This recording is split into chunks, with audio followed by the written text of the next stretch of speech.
بعض میں واجب ہوتا ہے، بعض میں مستحب ہوتا ہے، بعض میں مباح ہوتا ہے، بعض میں مکروہ ہوتا ہے، اور بعض صورتوں میں حرام ہوتا ہے۔ تو یہ صورتیں آپ کو لکھوا دیتا ہوں۔ فرض لباس کی صورت، اتنا لباس پہننا جس سے انسان کا ستر ڈھانپے، لباس کی وہ مقدار جو ستر ڈھانپنا جس کے لیے ضروری ہو، اتنی مقدار کا لباس پہننا فرض ہے۔ جس سے ستر ڈھانپنا ضروری ہے، اتنی مقدار کا لباس پہننا ہر مرد و زن پر فرض ہے۔ تو مرد کی وہ میں نے آپ کو کل بھی بتا دیا تھا کہ ناف کے نیچے سے لے کر گھٹنوں تک یہ مرد کے لیے ستر ہے، اور عورتوں کا چہرہ، ہاتھ اور پیروں کے علاوہ باقی سارا جسم عورتوں کے لیے یہ ستر ہے۔ غیر محرموں کے لیے، اجنبی مردوں کے لیے، غیر محرموں کے لیے یہ سارا اس کے لیے پردہ ہے۔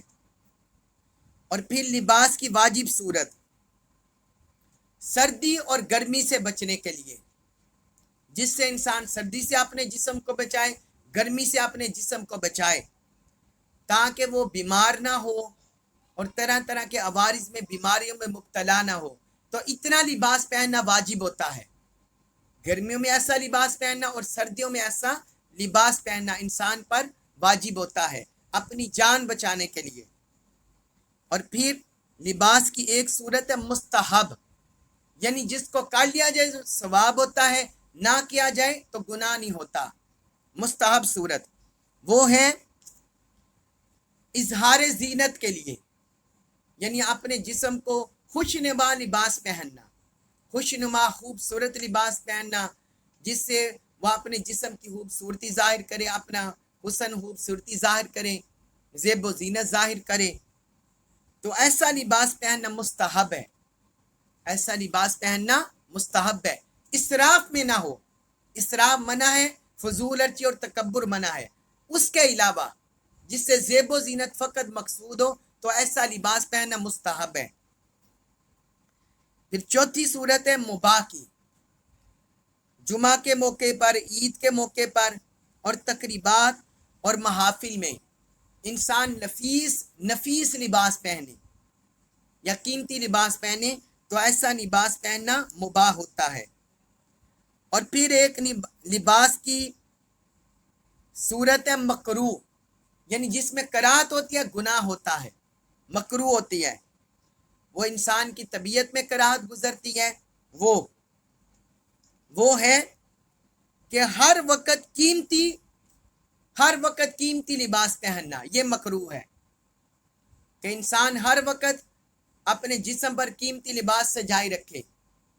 اس سے کیا ہوتا ہے؟ کیونکہ اس سے جو ضرورت مند ہوتے ہیں، غریب، فقیر، تو ان کے دلوں میں بغض پیدا ہوتا ہے، یا ان کے دلوں میں احساس کمتری پیدا ہوتا ہے کہ ہمارے پاس ایسا لباس نہیں ہے۔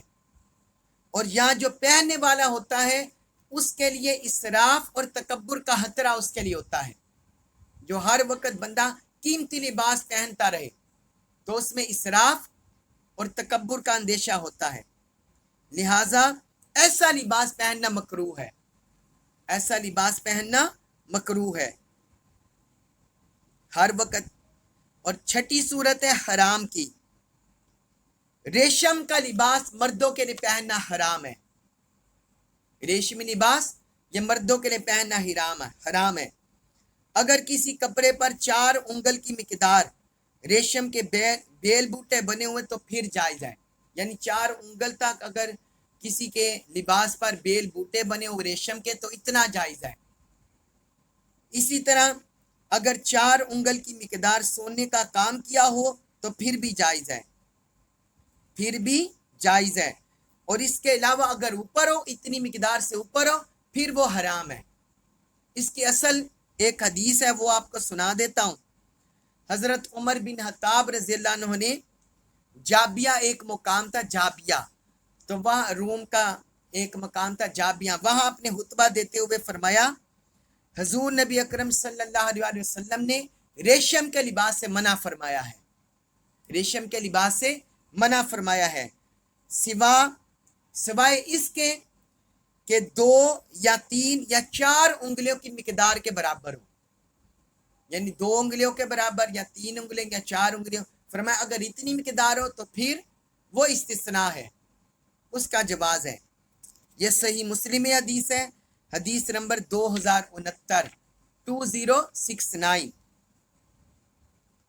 اور پھر بعض ایسے لباس ہیں جن کو حضور نبی اکرم صلی اللہ علیہ وسلم نے پسند کیا اور ان کو زیب تن کیا، اپنے مبارک جسم پر پہنا. تو اس میں بھی میں آپ کو بعض حدیث مبارکہ لکھوا دیتا ہوں. حضرت ام سلمہ رضی اللہ عنہ بیان کرتی ہیں کہ نبی کریم صلی اللہ علیہ وسلم کو تمام کپڑوں میں سب سے زیادہ قمیض پسند تھی. قمیض آپ کو سب سے زیادہ پسند تھی. یہ سنن نبی داؤد میں حدیث ہے، حدیث نمبر 4025. اور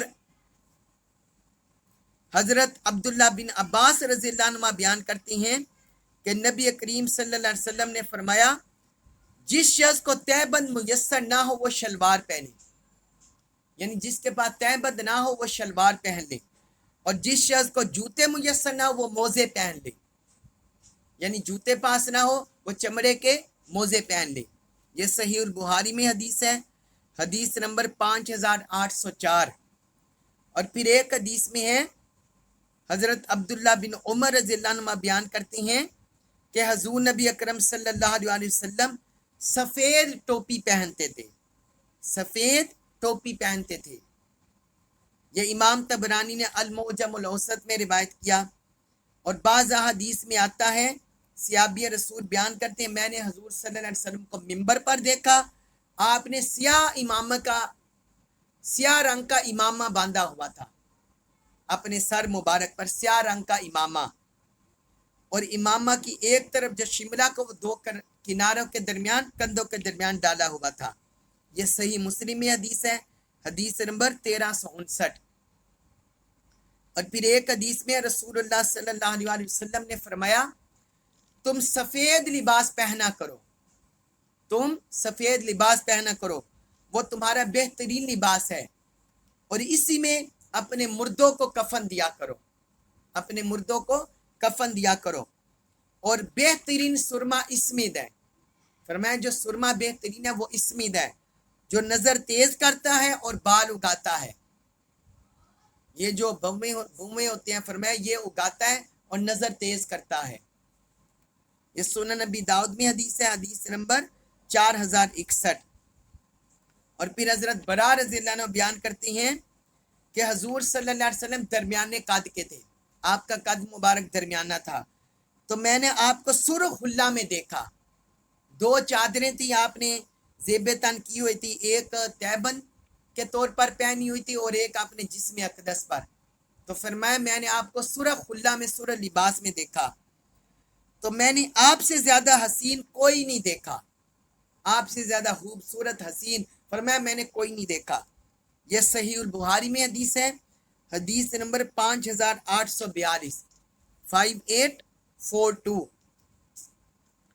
اور پھر ایک حدیث میں حضرت عبداللہ بن مسعود رضی اللہ عنہ بیان کرتے ہیں، یہ بڑی اہم حدیث ہے. حضور نبی اکرم صلی اللہ علیہ وسلم نے فرمایا جس شخص کے دل میں ایک ذرہ برابر بھی تکبر ہو وہ جنت میں داخل نہیں ہوگا، ذرہ برابر بھی. فرمایا اگر تکبر ہوا وہ جنت میں داخل نہیں ہوگا. ایک شخص نے کہا یا رسول اللہ، ایک شخص نے عرض کیا کہ ایک آدمی یہ چاہتا ہے اس کے کپڑے اچھے ہوں، اس کے جوتے اچھے ہوں، یعنی اس کے پوچھنے کا مقصد یہ تھا کہ ایسے شخص کے دل میں بھی تکبر ہوگا؟ تو آپ صلی اللہ علیہ وسلم نے فرمایا اللہ جمیل ہے، اللہ جمیل ہے، خوبصورت ہے اور جمال سے محبت کرتا ہے. اللہ جمیل ہے، خوبصورت ہے اور خوبصورتی سے، جمال سے محبت کرتا ہے. پھر آگے فرمایا تکبر یہ ہے کہ کوئی بندہ حق کا انکار کرے، اللہ تعالیٰ کا انکار کر دے، یا اور لوگوں کو حقیر جانے، لوگوں کو حقیر سمجھنا، ان کو ذلت امیز نگاہوں سے دیکھنا،